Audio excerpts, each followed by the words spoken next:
característica de Deus, não é? É como um pai que passa para os seus filhos muitas coisas, né? Desde a aparência, a maneira. Deus também é assim. Então ele tem que ter uma característica neste mundo para se representar, para fazer a diferença. E isto nós sabemos e vimos na mensagem que estávamos pregando, que Deus tinha uma característica em Israel. E Moabe também tinha uma característica. O que ocorre muito hoje no mundo é a personificação, a imitação. Isso está muito evidente no mundo hoje. Mas Deus tem uma característica real na vida de seus filhos, não é? Nós sabemos disso. E, muito embora o mundo queira imitar as coisas de Deus, e a imitação não funciona. Deus tem uma realidade. Então Moabe era muito parecido com Israel. E eu disse para você, sabe onde é que está o problema? Está na origem. Como é que você foi formado? Da onde você veio? O que foi que trouxe você? Isso é que faz a diferença, não é? Você sabe que mesmo Moabe, qual foi a origem de Moabe? Lembra que eu falei? Foi de um incesto de Ló com uma das suas filhas, formou aquele povo. Então já começou errado.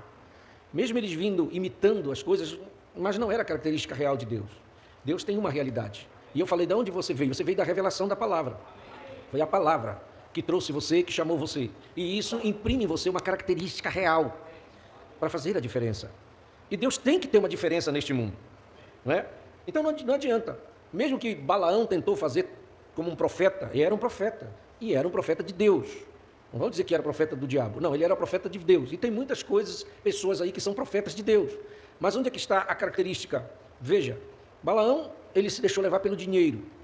Como ele queria o dinheiro de Balaque, ele queria fazer o que Balaque, que era o rei dos Moabitas, ele queria que ele amaldiçoasse Israel. Mas por quê? Mas Deus estava ali. Como é que Deus ia amaldiçoar uma coisa? Lembra que eu disse? Se a sua vida está em ordem, como Israel estava ordenado, não tem como Deus amaldiçoar. Então o que é importante? É nós estarmos com a vida em ordem segundo a palavra.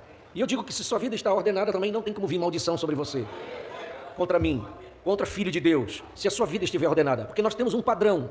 O padrão nosso, é bom nós dizermos isso para as pessoas que nos ouvem, não é a placa da igreja, não é o que o pastor acha, não é o que A ou B está dizendo que nós devemos fazer. Nós temos um padrão que é a palavra, a mensagem da hora, que é que Deus impôs desde o início, e se a sua vida está ordenada com essa mensagem, e a mensagem com a palavra, está tudo bem. Fique tranquilo que tudo vai dando certo e Deus vai confirmando as coisas na sua vida. Deus tem uma maneira. E eu quero destacar aqui duas pessoas na Bíblia que tiveram diferenças entre eles. Um deles é Saul e outro é Davi. Todos dois foram reis de Israel, mas tinha uma diferença entre eles. 1 Samuel, capítulo 10, versículo 1. Vamos ver o que a Bíblia diz. Então tomou Samuel um vaso de...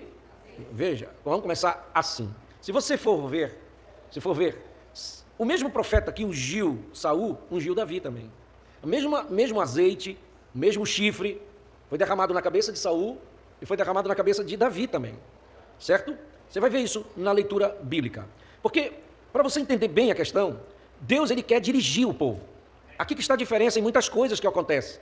Muitas vezes o que ocorre na religiosidade dos nossos dias é que o homem dirige a igreja, pela cabeça dele. Veja como é que é a religiosidade. Por que há essa confusão, esse problema? Porque os homens eles se metem a dirigir, querer dirigir o povo de Deus. E Deus nunca aceitou esse tipo de coisas. O que mais tem isso é hoje. Hoje o que mais tem é isso. Não é verdade? Então eles erram dirigindo, eles entram, eles fazem coisas, eles fazem acordos, eles se metem com política. É o que nós estamos vendo mais no nosso país hoje é isso. O homem dirigindo. Mas não é essa a vontade de Deus correta, é Deus que quer dirigir. Então, quando nós estamos aqui na frente, nós estamos aqui, mas não é o que eu acho que tem que dirigir a sua vida. Nós temos um absoluto. E o absoluto nosso é a palavra. Por isso que o povo de Deus, na mensagem, ele é diferente. Você não está se baseando na moda do mundo, pelo que o mundo faz, pelas coisas que os amigos estão fazendo. Não. Nós estamos nos preocupados em fazer o que a palavra de Deus diz. Israel errou quando eles decidiram. Nós queremos ser iguais a outra nação. Foi aí que deu o problema. Samuel ficou preocupado e ele foi orar a Deus. E Deus disse assim, não se preocupe, Samuel, o problema não é com você, o problema é comigo. Eles não estão rejeitando você, eles estão rejeitando a mim. Deixa, é isso que é difícil. Não é você que eles não estão querendo, eles não querem mais que eu reine sobre eles. E tem uma coisa, Deus ele não insiste conosco. Deus não é um ditador que você tem que fazer o que ele diz. Não, você tem livre-arbítrio. Então quando Deus diz assim, dá o que eles querem. Samuel, dá o que eles querem. Eles estão pedindo, então dê. Só que já avise eles que vai ter problemas. Samuel tentou lá e disse, gente, o que eu fiz de errado? Eu tomei algum dia dinheiro de vocês? Não. Eu falei alguma coisa que não era correta? Não. Então por que vocês estão fazendo isso? Não, mas mesmo assim nós queremos. Mas olha, esse rei que vai se levantar, ele vai pegar os filhos de vocês e vai levar para a guerra, ele vai tirar os filhos de vocês e vai pegar também, vocês vão gastar com isso, vocês vão ter muitos prejuízos, não tem problema, mas mesmo assim nós queremos. O problema do ser humano é esse, irmão. O ser humano ele é levado a fazer coisas, muitas vezes, que nós nem imaginamos, chegar a certas atitudes, mesmo que tenha consequências graves. Isso é que é o problema. Quando o diabo entra em alguém para fazer um dano, mesmo que ele sabe que vai levar, né, aquela pessoa sabe que vai ter prejuízo, mas o diabo engana essa pessoa. Então, tomou Samuel um vaso ele derramou sobre a cabeça e o beijou. E disse, porventura, te não tem ungido o Senhor por capitão, por príncipe sobre a sua herdade? Essas são as palavras de Samuel sobre Saul. Então veja aqui, ungido, em primeiro lugar, ungido, certo? E disse, Samuel disse, Deus te fez príncipe, Deus te fez capitão sobre a sua herança. Você sabe que também Deus nos fez príncipes, sacerdotes e reis? Quando Deus chamou você nessa mensagem, você não veio porque o pastor quis. Bem, então virás ao outeiro de Deus. É Samuel falando. Onde está a guarnição dos filisteus? E há de ser que entrando ali na cidade, encontrarás um rancho que descem do alto e trazem diante de si saltérios, tambores, flautas, harpas e profetizarão. Versículo seguinte, olha só. E o Espírito do Senhor se apoderará e profetizarás com eles e te mudarás em outro homem. O que aconteceu com esse camarada? Recebendo bênção de Deus, encontrando um rancho de profeta, como nós encontramos o profeta do Senhor. E mas tu vai encontrar aqueles profetas, e quando te juntares a eles, o Espírito de Deus também vai descer sobre ti, e tu vais profetizar. Isso tudo aconteceu com Saul. Ele recebeu o dom de Deus. Dá para você analisar isto? Vamos ver também, agora vamos para o versículo 3 e versículo 4 do mesmo capítulo.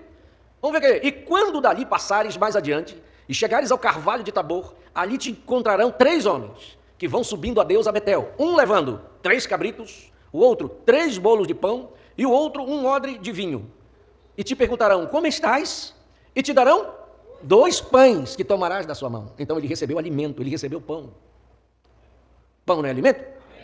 Veja que esse camarada estava ali, chamado, um profeta ungindo ele, recebeu dons e recebeu alimento. Presta atenção, na casa de Deus, o que Deus tem feito conosco. Não é assim que tem acontecido? Nesta manhã você está recebendo pão para comer. E Deus também tem dado dons para as pessoas. Quando estamos profetizando aqui, seja através dos cânticos, você também profetiza quando você está cantando, louvando a Deus. Não é assim? No versículo 7, vamos ver outra característica deste homem. E há de ser que, quando estes sinais te vierem, faz o que achar a tua mão, porque Deus é contigo. Oh, meu Deus. E sucedeu, pois, que virando ele as costas para partir de Samuel, depois que ele conversa com Samuel, depois que o profeta Samuel dá toda a instrução, Deus lhe mudou o coração em outro. Oh, meu Deus. E todos aqueles sinais aconteceram naquele mesmo dia. Mas quero destacar uma coisa aqui. O profeta diz assim, não é o que bem começa. Nós temos que prestar atenção nisso. Não é o que bem começa, é o que bem termina. O que Deus está interessado em mim hoje? Como é que eu estou hoje? Hoje Ele está aqui nesta manhã, olhando para você. Como é que você está hoje? Ah, Senhor, eu estou melhor, estou ganhando mais, estou no emprego que é uma beleza, está tudo bom para mim. Tudo bem financeiramente, mas não é isso que Ele está preocupado. Porque o mundo diz que bênção é o que você tem financeiramente, sua casa, seu carro, é bênção. E não é assim que Deus vê as coisas. Veja o versículo 8. Vamos ver? Olha só. Porque Deus nos dá coisas. Deus faz, mas tem coisas que nós temos que fazer. Tu, porém, descerás diante de mim a Gilgal. Olha só. E eis que eu descerei a ti para sacrificar holocaustos e para oferecer ofertas pacíficas. Ali, quantos dias? 7 dias esperarás, até que eu venha a ti e te declare o que hás de fazer. Aqui está o X da questão. Porque receber bênção é bom, ser alimentado é bom, receber dons é bom. Eu não é? Receber a unção é bom, maravilhoso. Mas na hora que eu tenho que fazer a minha obrigação, e era uma determinação de Deus. Olha só, eu vou lá contigo, mas tu tens que ir esperar. Sabe de onde está o nosso problema? Esperar. Nosso maior problema não está em esperar? Nós somos impacientes. Nós não sabemos esperar no que Deus tem a fazer. Sim? Certo? E o problema é que Saul teve algumas vitórias, sabia? Ele venceu umas batalhas. E nós temos vencido muitas coisas. Tem batalhas que a gente tem vencido, mas não é esse o problema. O problema tem um X na questão, tem algo. Nós não podemos ser meninos, nós temos que ser amadurecidos. Saber onde é que está o ponto que Deus quer de nós. Você está entendendo? Nós temos que crescer e saber, não, eu tenho que me focar no ponto principal. Porque ali está o segredo ou da minha vitória para frente ou da minha derrota. Vamos lá. E os hebreus passaram o Jordão para a terra de Gade e Gileade, e estando Saul ainda em Gilgal, todo o povo veio atrás dele tremendo. Estava todo mundo com medo. E esperou 7 dias, até o tempo que Samuel determinara. Não vindo, porém, Samuel ao Gilgal, o povo se espalhava dele. Olha como Deus sempre explora a gente até o limite. Você já viu que Deus é especialista em explorar até o limite? Quando muitas pessoas dizem assim, eu não aguento mais. É quando está chegando no limite. Já viu? Ah, mas eu não sei mais o que eu ia fazer. Parece que tudo ia desmoronar. Mas Deus tinha dado sua palavra. Mas o povo estava apavorado. Oh, deu 7 dias, e cadê o Samuel? Então disse Saul, aqui que está o X. Trazei-me aqui um holocausto e ofertas pacíficas. E ofereceu o holocausto. Não era para fazer isso. Quem ia fazer era Samuel. Mas ele se apressou. Não pôde esperar em Deus. Você sabe que muitas derrotas vêm por causa disso. Eu só estou conversando com vocês porque são coisas sérias isso. E que acontecem no nosso dia a dia. Quantas desilusões porque se apressa? Quantas moças são desiludidas porque se apressam? Não sabe esperar. Quantas coisas acontecem em casa de fracassos porque não sabe esperar? Não confia plenamente na palavra do Senhor. Coloca seu pensamento em primeiro lugar, o que você acha. Deus não está nem aí para o que você acha, Ele tem uma resposta certa. Dá para entender? E sucedeu que acabando ele de oferecer o holocausto, eis que Samuel chegou. Não dava para esperar só mais um pouquinho? Dava ou não dava? Quando ele acabou de oferecer o holocausto, Samuel chega. E Saul lhe saiu ao encontro para o saudar. Então disse Samuel, o que fizeste? Quantas vezes Deus tem que dizer para nós, o que tu estás fazendo, rapaz? O que fizeste? Disse Saul, porquanto eu via que o povo se espalhava de mim, e tu não vinhas nos dias aprazados. Você acha que Deus se atrasa? Deus se atrasa? Deus chega na hora certa. Nós que pensamos que está atrasado. Nós que pensamos que Ele não está olhando. Nós que pensamos que Ele não está conosco. Nós que pensamos que podemos resolver. Não vinhas nos dias aprazados e os filisteus já se tinham juntado em Miquimais.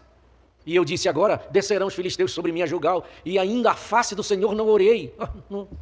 Nem orado ele tinha. Gente, que coisa ruim. Nem orar, irmão Jorge. E forcei-me e ofereci o holocausto. Então disse Samuel a Saul, agiste neciamente, e não guardaste o mandamento que o Senhor teu Deus te ordenou. Porque agora o Senhor teria confirmado o teu reino sobre Israel para sempre. Olha, foi uma coisa séria. Se tu faz certinho, Deus ia confirmar para ti essa bênção. Se tu faz certinho, Deus agora ia assinar embaixo e não terias problema nenhum. Mas agora, não conseguiste. Está vendo como tem coisas que são chave para a nossa vida? Por isso que eu digo, você jovem, tome cuidado. Porque a gente não pode brincar. Tem uma hora que a gente ultrapassa certos limites. E Deus podia te abençoar com aquilo para o resto da vida. Confirmar aquela bênção sobre você. E você perde aquilo. Por causa de uma atitude inércia. Irmão, preste atenção. Pessoas que já passaram por aqui, hoje estão apostatados. Já passaram pelo esse púlpito. Por causa de quê, irmão? De não ouvir a voz de Deus e não fazer aquilo que Deus quer que faça. O que nós temos que ser é humildes. Não perder a humildade de saber que nós precisamos de Deus todo dia na nossa vida e que nós não podemos ficar longe dele. Então veja, são pessoas que receberam alimento, vou repetir, receberam dons, né? Que Deus era com eles, profetizaram, mas chegaram num ponto. Então que você nunca perca isso. Você diga, Senhor, tem misericórdia de mim, não deixe me afastar de ti e não se afaste de mim, eu preciso do Senhor, me ajude. E aquilo que você não der conta, você seja sincero com Deus. E você diga, Senhor, eu não dou conta com isso. Isso aqui eu não tenho condições, então vem e me ajude. Tire isso de mim. O Senhor vai te ajudar, porque Ele nunca vai negar uma ajuda para um filho.